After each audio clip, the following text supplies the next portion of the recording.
Hello everybody, my name is Dr. Ivo Ferreira and I really want to talk about now what it means to be a surgeon. It doesn't matter in which stage you are or which objective you have, that we can give you something extremely powerful to increase your level of performance. So to do that, I think it's very important for you always to understand that you have an objective, okay? We all have an objective. And that objective could be start from 0 to your first cases, or you did your first 50, 100 cases, you want to take that to the next level. Maybe you did 500 cases and you want to be a master in certain surgical techniques or complications or complex cases. It doesn't matter. The important thing here is that there is a process how to get there. And my point right here is for you to understand that this process can be accelerated, it can be incremental and very efficient in a simulated environment. Okay? And I'm gonna be honest here with you. I was in that moment 10 years ago, and it wasn't clear for me that you can learn in a simulated environment. Actually, I will think that you only learn in the operating room. Makes total sense. However, now that 10 years after that and 8 years of being a mentor, I can assure you that it doesn't matter where you are, it doesn't matter where you go to train. Please trust in simulation to improve. One of the key elements of this simulated environment needs to be a mentor. Okay, it's extremely important to have a mentor who is connecting with you at all times. The second thing of this simulated environment is technology. Okay, you cannot simulate perfectly with a big eye that is not well fixed and with a bad instrument and a bad Phaco system. So you need the right technology.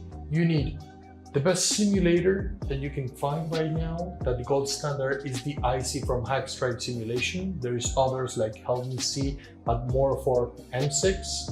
And then you need, here, very important, a methodology. Methodology.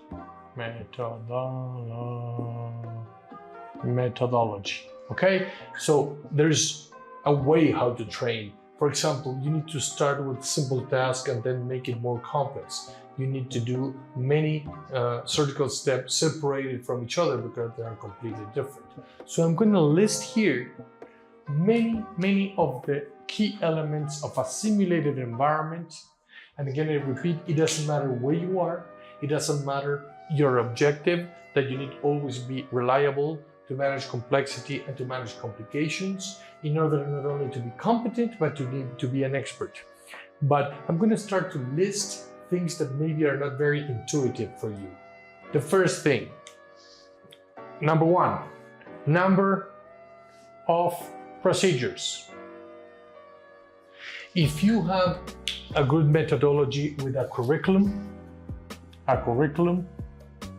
that is how you organize the way you train, you're going to have so many number of procedures. If you do it with simulation, for example, with virtual reality, you can do 200 capsular rexes in one morning with feedback, with many other options. But you press a button and there is another case. If you are in the operating room, guess what happens? Very complex. There's a patient, needs to go, the patient, so you have a limited number of procedures in the operating room. The second thing is about time efficiency and accelerated practice. Again, connected with this, efficiency means that you are doing one case after the other. You can have variability in the situation, but you can do one capsular rexis after the other, and you can have your mentor next to you, you can have objective feedback with you, and you can change instruments if you want. You are very efficient with time, and this is accelerated. In the operating room, time consuming and inefficient. Third thing, there is a great connection. We said the mentor, right? Let's put it in green. There is a better connection with the mentor.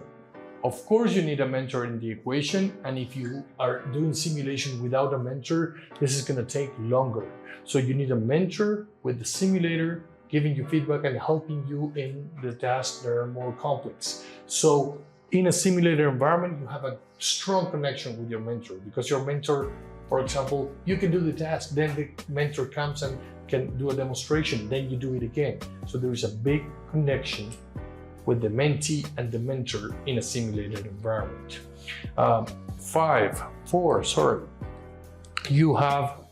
You can have an open mindset. Imagine, what's your mindset in the operating room? You are scared, you want the best for the patient, and you are not very open to learn. Why? Because failure, okay, is a bad thing in the operating room. Failure in the simulation environment is learning. So you have an open mindset for exploration and also to try new things. Oh, I did it this way, let's do it that way. Oh, let's do it the other way. So you learn how to think. What happens in the operating room, you fear of mistakes, so you cannot try new things.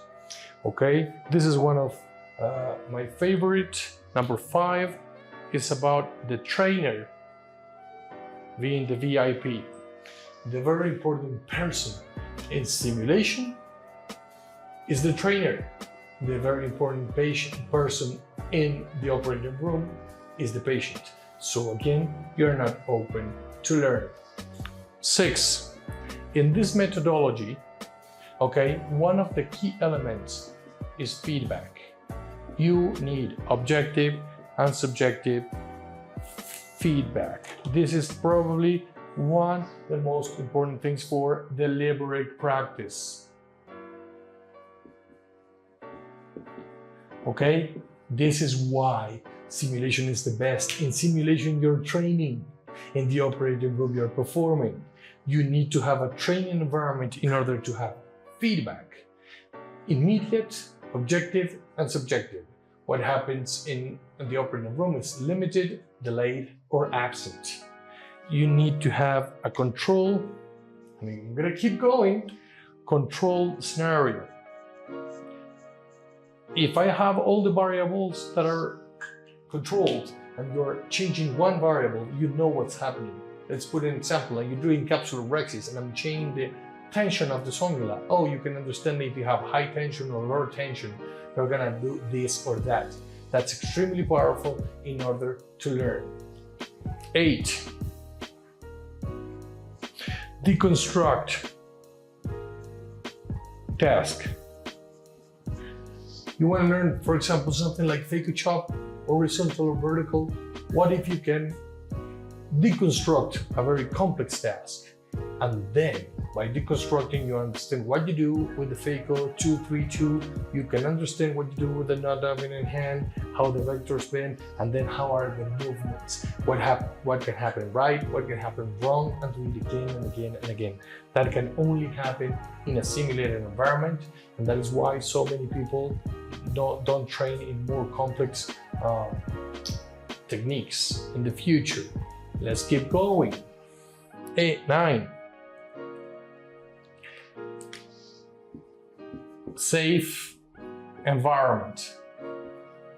You know how powerful it is to have a safe environment in order to learn and to learn from your errors and your mistakes. There's a high cost for errors in the operating room.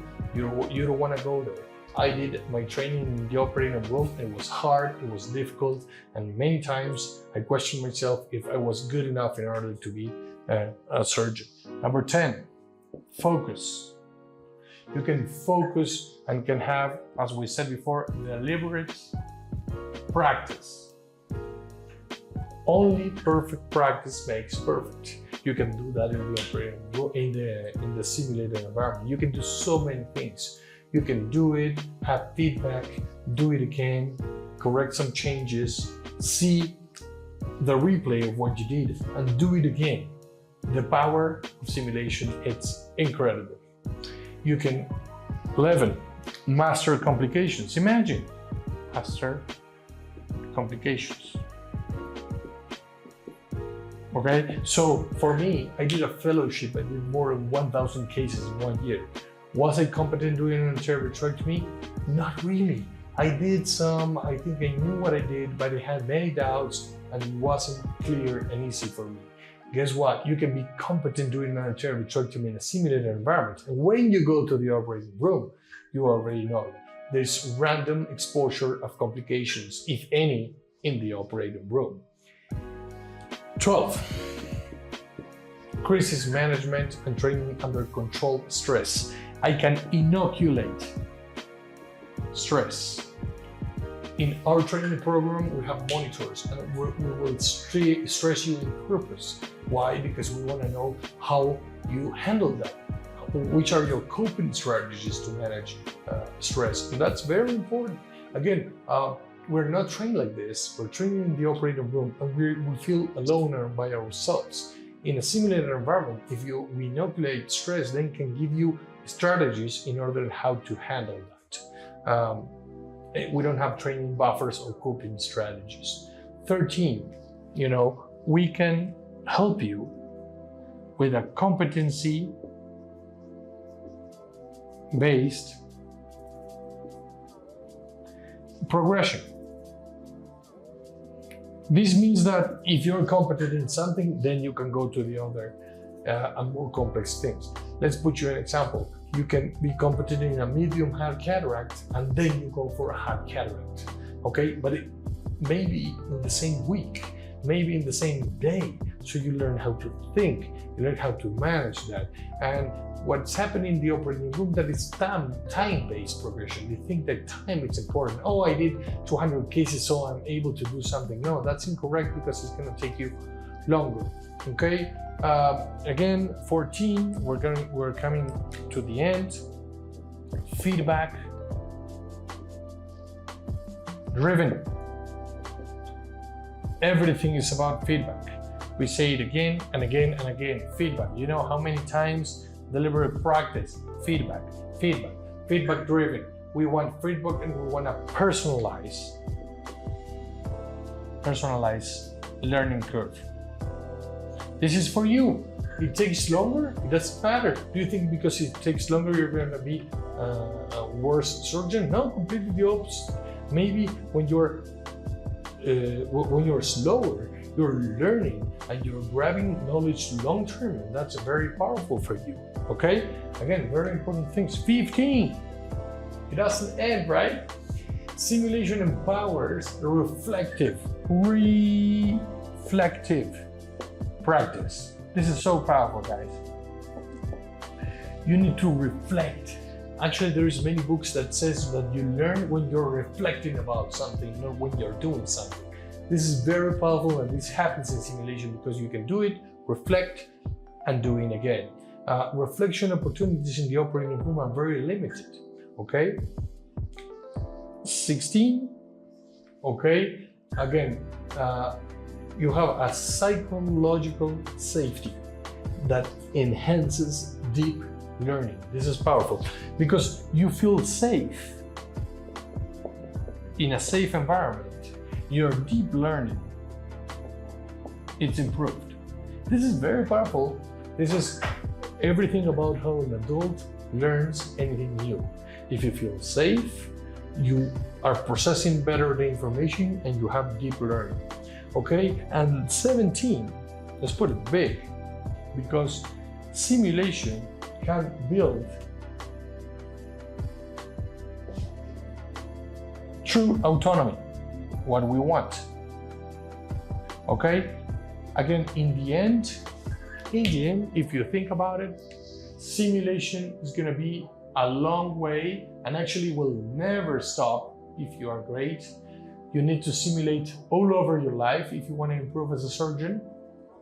But simulation is going to completely hack time. We call it the wormhole methodology. Okay, a wormhole, it's a hack in time, and you're going to do this more efficient and half of the time probably. But most of all, the end product is going to be even more better. Why? Because you're going to learn how to think. So I took my time in order to make a point here. Probably it's very intuitive for you that you learn in the operating room. Actually, you learn in a simulated environment in which you're training, and you have 17 points right here in which you can have a mentor, the technology and the methodology working together, especially with delivery practice. So I'm more than happy to keep going on these conversations and help you become the surgeon you want to be fast and efficiently. Thank you.